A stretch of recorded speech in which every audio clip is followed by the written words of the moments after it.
Hello po mga kababayan, kamusta po kayong lahat? And once again, ito muli si Simply Talkies Vlog. Magbibigay lang po tayo ng ating opinion, reaksyon at mga komento sa mainit na usaping politikal sa ating bansa.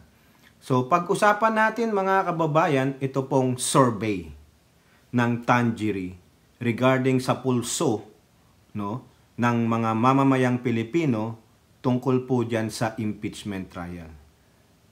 Anong numero po ba o anong porsyento base sa survey na ito ang nagnanais na humarap sa impeachment trial ang inyong VP Pusit na si Duterte? At ganun din po, meron pong dinibank ang isang research firm na kung saan, alam nyo naman ng mga DD shit, gusto nila umangat ang numero ng kanilang idol na si Pusit. At dito rin po sa balita ng Manila Times, mga kababayan, isang survey na naman, mukhang talagang spaghetting pababa po ang survey ng inyong VP Sara Pusit Duterte. No? At yung isa nating topic dyan, mga kababayan, sino ang nasa likod ng fake news sa ating bansa? Ay nako, mahirap ito mga kababayan, no? Napaka nito, ito talagang entity na ito, no? Sobra po ang pambabalahura sa ating bansa. Mukhang feeling nila sakop po nila tayo mga kababayan. So bago po tayo magpatuloy, tayo po ay magbibigay pugay at pasalamat sa lahat ng ating channel members, followers, subscribers na nag-like at nagsishare ng ating videos. Shout out po sa lahat ng ating OFWs, to the men and women in uniform, sa mga frontliners at mga guro. So simulan na natin to mga kababayan. Dito po sa ulat ng Manila Bulletin. No? Sabi po dyan, survey results shows Pinoy want impeach VP Sara to face Senate trial. Bakit po? Bakit po tinawag na impeach? Past tense. Kasi po sa House of Representatives, in-impeach na po siya. Ngayon, base sa survey na ito, nais po ng karamihang mga Pilipino ay humarap sa impeachment trial ang tamilmil, walang kwentang vice presidente na nangbudol sa atin. No? Gusto niya, siya na ang umupo sa seat of power para patuloy ang pagsisinungaling, pandarambong at mapagtakpan ang mga krimeng ginawa ng pamilya niya. So yan po, no? Manila Bulletin shows Pinoys want impeach VP Sara to face Senate trial. Ito po ang sabi ni Congressman ako Bicol Party List Representative Jill Bungalon, no? Ako Bicol Party List Representative Jill Bungalon, who is also one of the 11th House prosecutor in Duterte's impeachment case, said the outcome of the Tangery survey was a clear indication of the Filipino sentiment. Sabi ng lawmaker si Bungalon, it is our duty to heed this call and ensure that the impeachment process moves forward. Pero po ang inyong Senado ang walang pakialam, no? Si Escudero, wala siyang pakialam. Ano na po siya, naglagay na po siya ng earplug niya para hindi niya madinig yung mga ngaw-ngaw ng mga opposition na dapat forthwith na mag-proceed yung impeachment trial sa Senado. Pero sabi niya, recess is a recess, bahala kayo. Demanda nyo ako. O yan, nasa Supreme Court na. Wala akong pakialam sa inyo. Yung survey po ng Tangery, ginanap noong February 10 to 12, 2025, showed that 73% ng Pilipino believe that Duterte should face a Senate impeachment trial for supposedly contracting an assassin to kill President Marcos, the First Lady, and the Speaker of the House. With an overwhelming support, both coming from the public and the House of Representatives, Bungalon said, it is imperative that the Senate constitute itself as an impeachment court to address this serious allegation. He agreed with this in a press conference Monday. He said that the survey was a true reflection of the people's view. Pero hindi po pinakikinggan ni Escudero eh. Kumbaga si Escudero, matigas din ng ulo, makapalang mukha. Recess is a recess. Wala siyang, hindi siya nagmamadali. I will take our time, no? Wala kayong pakialam. Bakit? Magsenador muna kayo para magawa nyo ang gusto nyo. O, ano naman ang sabi dyan ni Representative Sia Adjong, no? That the survey result as a validation of the House of Representatives stand. The issues are very clear. The questions are clear. O, ngayon po, we have the opportunity and the impeachment court is the proper venue. O, ayan po. 73% mga kababayan, no? Ang na-survey dito is I believe 1,200 o 2,400, no? So 73%, malaki po 'yan. So dati 41%. Ngayon 73% mga kababayan. So ano pang gagawin ng Senado? Wala. Keme lang, no? Bahala kayo sa buhay nyo, maggangaw-ngaw kayo kung gusto ninyo. Wala pong pakialam dyan si Escudero sa inyo. Hindi niya i-open yan. Maski na nagsalita na yung framers of Constitution, nagsalita ng ilang mga political experts, analysts, no? Pero sa kanya, wala siyang pakialam. Mamatay kayo hanggat gusto nyo. Pero hindi ako mag-o-open ng special session. Wala akong pakialam sa mga former Associate Justice ng Supreme Court. Wala akong pakialam sa mga framers ng Constitution. Kung sino pa yung buhay na nagsasalita dyan. O ayan. Wala po mga kababayan. Kaya mag-antay na lang tayo sa darating na after pa ng SONA, which is probably 5 months. Yun ang forthwith na definition para kay Escudero. Ang forthwith, patagalin. Yun ang ginawa, patagalin. Ha? Ginagawa yan ni Escudero ngayon. Sabi niya, hindi namin ito i-delay. Ganun na nga ginagawa mo, 5 months? Tama ba yun, mga kababayan? 5 months. Ha? Hindi maganda eh. No? Now, punta naman tayo dito sa pag-debunk. Pinabubulaan po ng isang survey firm na sila daw po ay naglabas ng resulta ng survey na mas mataas pa ang approval or performance rating ng BP Pusit ninyo kaysa kay Pangulong Marcos. Dito po sa ulat ng Philstar Global, higher ratings for BP? Fake news, says Okta. No? Kasi alam nyo na, yung mga minions nito, yung mga social media warriors ng Duterte, di ba sabi ni Sara Pusit yan? Huwag kayong lumabas sa kalye. Lumabas kayo sa social media account ninyo. Di ba?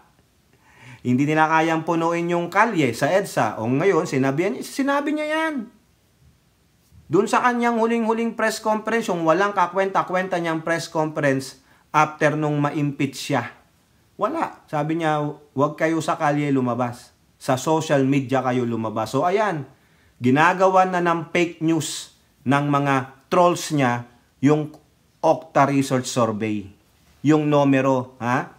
The Okta Research Group yesterday denied social media posts claiming that it has conducted a February survey showing that Vice President Pusit obtained higher trust and performance rating than the President Marcos. Ano ang sabi ng Okta? We want to clarify that this claim and the alleged survey are entirely false. Okta Research has not conducted any such survey. Fake news. Sino ang magaling gumawa ng fake news? Alam nyo na kung sino. Mga pro-admin vloggers at supporter? Hindi po. Bakit kami gagawa ng fake news kung alam naming makakaapekto sa administrasyon ng Pangulong Marcos? Sino ang magaling dyan? Di ba? Sino? Mamaya malalaman nyo sino ang mga nasa likod nito dahil nahuli na po sila, mga kababayan. Mukhang natagpuan na po, mga kababayan, na itong entity na ito ang siyang nasa likod lahat ng mga fake news na nangyayari sa ating bansa, no? Pilit nating iniwawaksi itong mga fake news na ito, pero may mga ganitong entity kasi na gusto tayong kontrolin, gustong angkinin ang ating bayan, mga kababayan. Ha? Sabi ng Okta, fake news yun. Wala pa kaming ginagawang February. Kaya ang ginawa ng Okta dito, they urge the public to repair to the group's Facebook page to verify its survey result. Punta na lang kayo sa FB page ng Okta. Doon yung malalaman kung totoo yung mali. It said media organization and public can also verify the authenticity of any survey results by directly reaching out to them. Correct. Kung makita ka dyan na parang may affiliation yung social media account sa Duterte, alam nyo na. Fake news yun. Diba? The latest survey results on satisfaction and trust ratings of the top government officials released by Okta were conducted from November 10 to 16. Wala pa pala eh. Paano nakapaglabas ang mga ito? Siyempre, gagamit. Kunwari, cut and paste, ganun eh. The last survey ng Okta, tungkol sa trust and satisfaction rating, November 10 to 16 pa last year. Di ba? Talagang mga mandarambong. Sino magaling dyan? Sino, mga kababayan? Ito ang totoong legit na survey. Hindi ng Okta. Yung kanina, Tangery. From February 10 to 12 of this year, 73% gusto na humarap sa impeachment trial si Pusit. Ngayon, ano rin ang nilalaman na isa doon na numero sa Tangery? Ito po sa Manila Times naman tayo. Survey numbers lahat to, mga kababayan.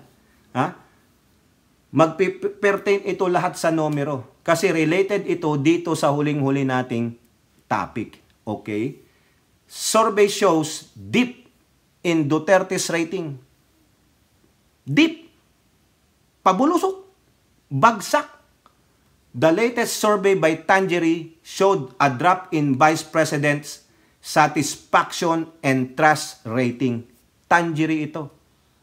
The survey conducted February 16 to 17.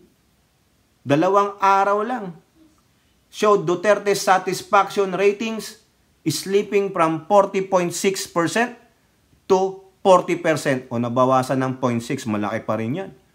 And her trust rating, 47% to 46.5%. Nako, 0.5%. Malaki pa rin. Talagang spaghetting pababa po, mga kababayan. Ito pa, dissatisfaction. Yung mga dissatisfied with the Vice President has risen, tumaas. 39.5% with distrust climbing to 30.2%. Naku, ang laki nito. Distrust and dissatisfaction tumataas. Wala na nagtitiwala kasi nakita nila yung totoong ugali ni Pusit. Akala mo maamong tupa ang pagmumukha ng putang ina na yan.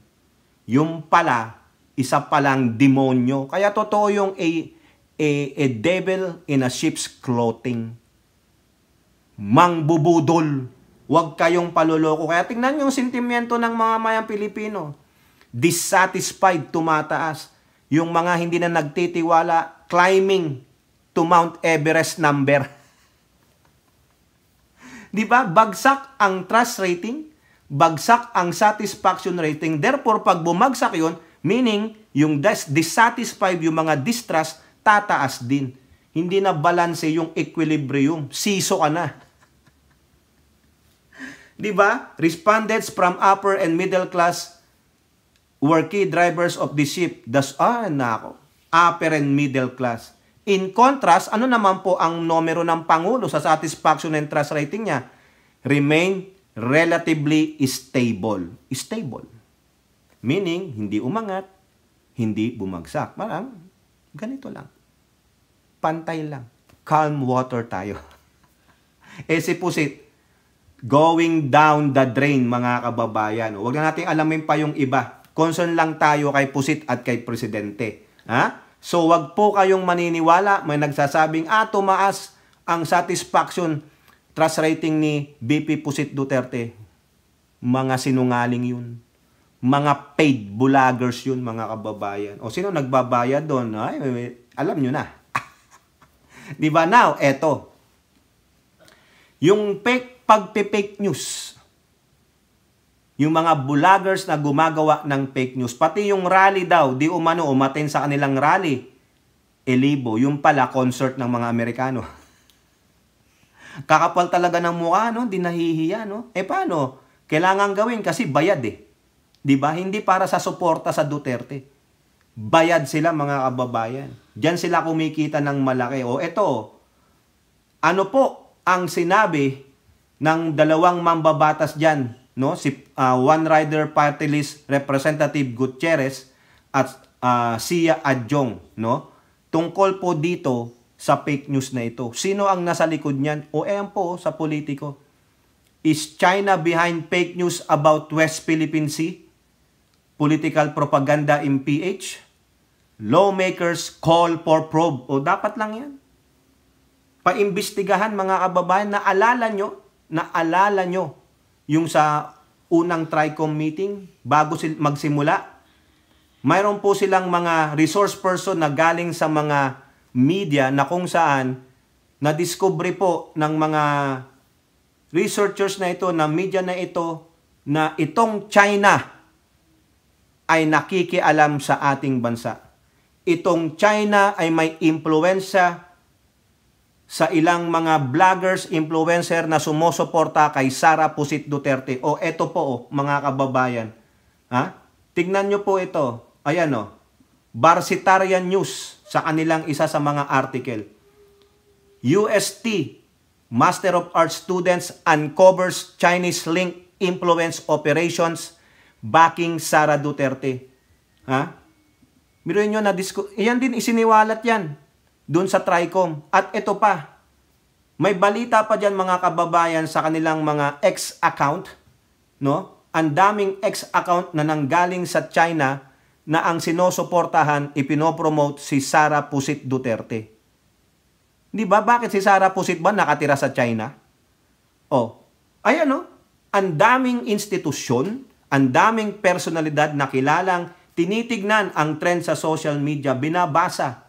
At mind you, international report find out that China is spending billions of dollars for their disinformation campaign. Yan po ang ginagawa ng China ngayon sa atin. May mga Manchurian candidate po sa ating bansa. Pero mamaya may nagsabi niyan, mga kababayan, ha? Iaano lang natin ito. Unahin muna natin itong kay Sia Adjong at kay Gutierrez. Ayan, meron tayong proof, ha? Meron tayong ebidensya. Galing yan sa mismong mga researchers. Natagpuan nila na ang China ay behind sa mga fake news at sa pagpapaganda ng imahe ni Sara sa pagpropromote kay Sara Duterte. O tignan nyo, sino ngayon ang hindi tuta ng China? Sasabihin nyo, hindi si Sara Duterte? O yun ang tanong ko sa inyo, sino ang hindi tuta? Si Sara Duterte? Maniwala ako sa inyo. Manchurian candidate. Ang dami po dyan, mga kababayan. Mamaya, papakita ko pa sa inyo ang ebidensya. Ha? Kasi meron na naman diyang isang personalidad na nagsasabi, mga kababayan, na binaunan tayo ng mga Manchurian candidate ng China. Sabi ni Raj Gutierrez, nabanggit po ito by one of the resource persons. Sabi na ko sa inyo I think it was Press 1 PH na there was a link between misinformation and allegedly Chinese-owned accounts, Chinese backing. This is allegedly a link between Chinese backing of misinformation in the West Philippine Sea and political campaigns for certain individuals in the country. Correct. Kala nyo hindi lang mga politiko, pati yung sa West Philippine Sea. Gutierrez underscored the urgent need to address how paid social media personalities and influencers amplify these China narratives. He stressed that foreign entities should not be allowed to buy influence and distort public perception. I think another issue that we have to discuss thoroughly sa TRICOM is yung commercialization po ng vloggers. Freedom of speech, understandable po yon. It's the right of everyone. Pero, pag binebenta mo ng iyong salita para sa salapi, if you are selling yung opinion to the highest bidder, and if that highest bidder is a foreign entity, I think there should be some limitations. There should be some punitive actions po in relation to that. Correct. Diba? Bayaran ka. Tapos nagpapabayad ka pa sa isang foreign entity. Ha? Gutierrez warned that people are starting to accept fake news as normal. Correct. Hindi lang fake news, pati yung mga masamang pag-uugali ng Duterte ay tinatanggap na. Masyadong nasanay po yung tao sa fake news. Nasanay po tayo sa hyperbole. Nasanay na po tayo sa pagbibiro. We can take anything seriously anymore. Ayun, tulad nung kay Digong. Diba? O eto pa, yung sabi naman ni Representative Sia Adjong. We need to regulate this dissemination of malinformation. Yung malinformation, it is a malicious information that destroys the character of a person. Yun namang disinformation, ayan yung talagang walang katotohanan. You cannot even rectify that kasi wala kang pruweba. Ha? Yan. They need to regulate that. Paano? Bahala po sila. Diba? They have to know that one.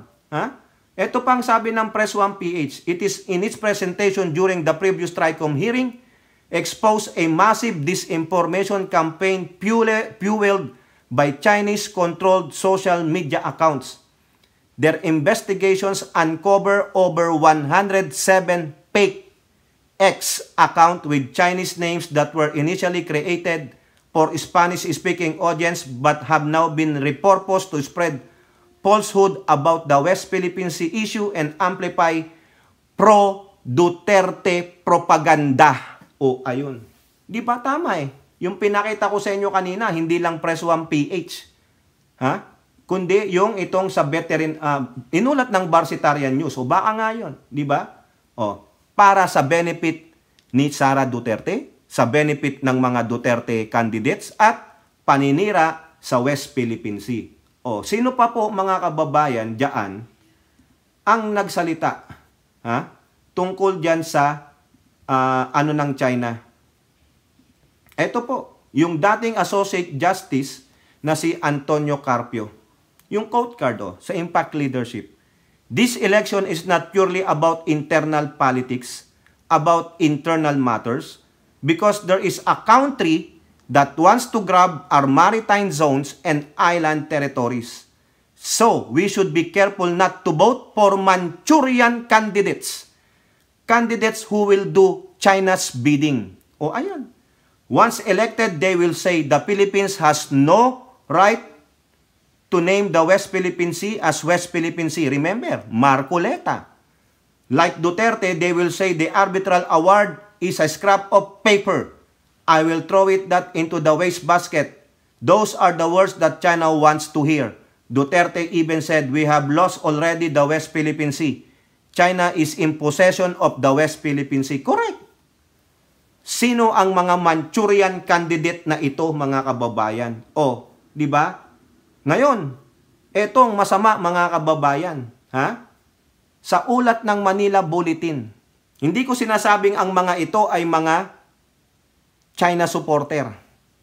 Pero kayo na po ang mag-discern, mga kababayan. Base po dito sa article ng Manila Bulletin, sinulat ng February 16. 181 Manila-based barangay captains back PDP laban senatorial slate. Itong PDP laban ay pro-China. Itong PDP laban ay Manchurian candidates ng China. Pero may mga 181 Manila-based barangay captains ang sosuporta sa mga pro-China candidate. Tingnan ninyo. Sino dyan ang mga yan? Kayo na po ang magbasa ng article na ito. Ayaw ko nang sabihin. Tingnan nyo. I-search ninyo yan. I-type nyo. Lalabas yan sa Manila Bulletin. 181 barangay captains, they will support PDP laban senatorial seat. Siyempre, pag barangay kapitan, mag-house to house yan. Mangangampanya yan. Sino ini-endorse nilang senator? Ang senator ng mga Chekwa. Yan. Ganyan po ka-impluensya ang China. Dahil marami silang kwarta. Meron tayong mga kababayan na hindi nagsasaliksik kung ano ang pwedeng gawin ng mga Manchurian candidate na ito ng China. They are not bidding or raising the issue of our country, the national interest, but they will be fighting for the national interest of China in our territorial waters, in our country. So yan po, no, dapat natin silang boldyakin dito, mga kababayan. Nakakahiya. No, may mga talagang kababayan tayong mga Judas, Estas, Barabas. Ninyo. Nan ninyo, kinam. O, di ba? Lalong-lalo na si Bongo Namo. O, kayo po, ano pong inyong masasabi? Comment down below. And don't forget to like and share. Hope to see you on next videos. Bye-bye. God bless.